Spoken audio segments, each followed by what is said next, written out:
মানে সে তো একটা স্বৈরাচার, একটা রাষ্ট্রীয় মানে একটা সন্ত্রাসী এবং এখন এটা আন্তর্জাতিক টেররিস্ট হিসাবে পরে আছে ভারতের স্পেসে। সো স্বাভাবিকভাবে এই টেররিস্ট ওখান থেকে 1,500 মানুষ হত্যা করে পালিয়ে গেছে ভারতে।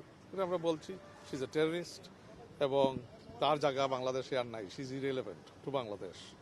তো এখানে যদি মানে যাতে সে কোনো ধরনের ডিস্টেবিলাইজেশনের চেষ্টা তাদের সভরিন সয়েলকে ইউজ করে যাতে আমাদের দেশে না করতে পারে, ওইটা থেকে তো স্বাভাবিকভাবে রিস্ট্রেইন থাকবে। বাট তাকে নিয়ে আমি আপনাদেরকে একটা কথা বলি, তাকে নিয়ে তেমন এর বেশি আলোচনা হয়নি। কেন এখন বোধহয় সবাই এখন মানে তার আর গুরুত্ব আর রয়নি। আওয়ামী লীগ হাসিনা বলতে আর বাংলাদেশে আর কিছু নাই। পিপুল have moved on.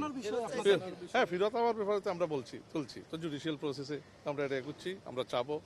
So yes, it has been discussed. It has been discussed.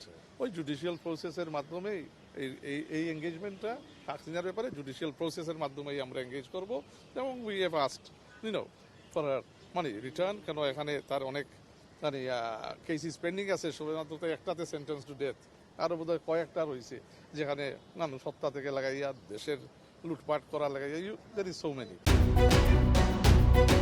1.5 যুগ ধরে ভালোবাসার নিড়ে এসিআই পিওর সল্ট। ভারত সফর মানে it's a very good start to resetting the relations. ওখানে পজিটিভ আলোচনা হয়েছে এবং আমরা এইটাই বলছি যে দুই দেশের যদি মাইন্ডসেট থাকে সম্পর্ক পজিটিভ দিকে এগিয়ে নিয়ে যাওয়ার, তাহলে আমরা কিছুটা ভালো অগ্রগতি করতে পারবো। তো ওই দিক থেকে ইট ওয়াজ আ ফ্রুটফুল মিটিং। ওখানে আমরা ভারতের national security adviser Ajit Doval সাহেবের সাথে মিটিং হয়েছে, মাননীয় পররাষ্ট্রমন্ত্রী জয়শঙ্কর সাহেবের সাথেও কথাবার্তা হয়েছে। Both meetings went positive. তো ওই দিক থেকে মানে আলাপ আলোচনা তো আর বিস্তারিত মানে প্রেস রিলিজে তো আর ইস্যু হয়েছে, আপনারা দেখছেন। সো আশা করি there be some goodwill gestures in the coming weeks. আমরা যেটা গুরুত্ব দিছি যে মেডিকেল ভিসাগুলা ওপেন আপ করে দিতে প্লিজ সুন, তো ওনারা এটা পজিটিভলি রিসিভ করছেন। তো মেডিকেল ভিসা, ব্যবসায়িক ভিসা যাতে ওপেন আপ হয়, তো আশা করি এইটা ইন দি কামিং উইকস একটা পজিটিভ দিক ওই দিক থেকে আমরা দেখতে পাবো। That's it.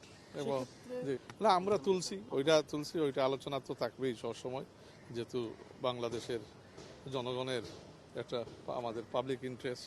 সে তো একজন সাবেক মানে সে তো একটা স্বৈরাচার, একটা রাষ্ট্রীয় মানে একটা সন্ত্রাসী এবং এখন এটা আন্তর্জাতিক টেররিস্ট হিসাবে পরে আছে ভারতের স্পেসে। সো স্বাভাবিকভাবে এই টেররিস্ট ওখান থেকে 1,500 মানুষ হত্যা করে পালিয়ে গেছে ভারতে। এটা আমরা বলছি শি ইজ এ টেররিস্ট এবং তার জায়গা বাংলাদেশে আর নাই। She is irrelevant to Bangladesh.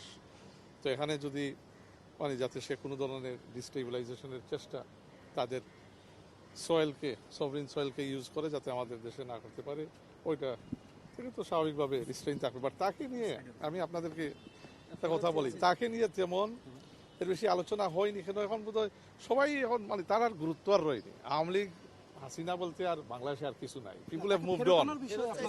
হ্যাঁ, ফেরত হওয়ার ব্যাপারে তো আমরা তুলছি তো জুডিশিয়াল প্রসেসে আমরা এটা এগোচ্ছি, আমরা চাবো।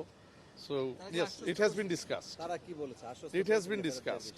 ওই জুডিশিয়াল প্রসেসের মাধ্যমেই এই এঙ্গেজমেন্টটা হাসিনার ব্যাপারে জুডিশিয়াল প্রসেসের মাধ্যমেই আমরা এঙ্গেজ করব এবং উই হ্যাভ আস্কড ফর মানে রিটার্ন। কেন এখানে তার অনেক মানে কেসিস পেন্ডিং আছে, শুধুমাত্র একটাতে সেন্টেন্স টু ডেথ, আরও বোধহয় কয়েকটা রয়েছে যেখানে মানুষ হত্যা থেকে লাগাইয়া দেশের লুটপাট করা লাগাইয়া দেয়ার ইজ সো মেনি।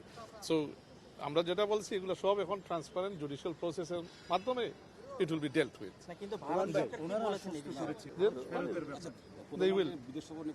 প্রথম বিদেশ সফর নিয়ে এখনো ফাইনাল কিছু হয়নি।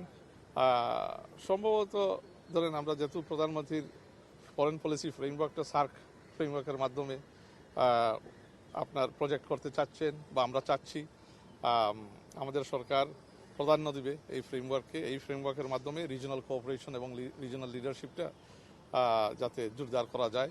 তো স্বাভাবিকভাবে মানে রিজনের ভিতরেও হইতে পারে মানে সম্ভবত সফর হইতে পারে, মানে এখনো ফাইনাল কিছু না, হইতে পারে। তো এটা বিবেচনাধীন আছে, মানে এখনো ফাইনাল কিছু হয়নি। না, জ্বালানিতে তো তাদের সহযোগিতা আমরা কিছু পাইছি, হ্যাঁ পাইপলাইনে আসছে, তো এটার জন্য ধন্যবাদ আমরা জানাইছি। এবং হচ্ছে সহযোগিতা যেখানে আরো লাগবে ওখানেও আমরা কোঅপারেশন পাবো, যেটা তারা আশ্বস্ত করছে।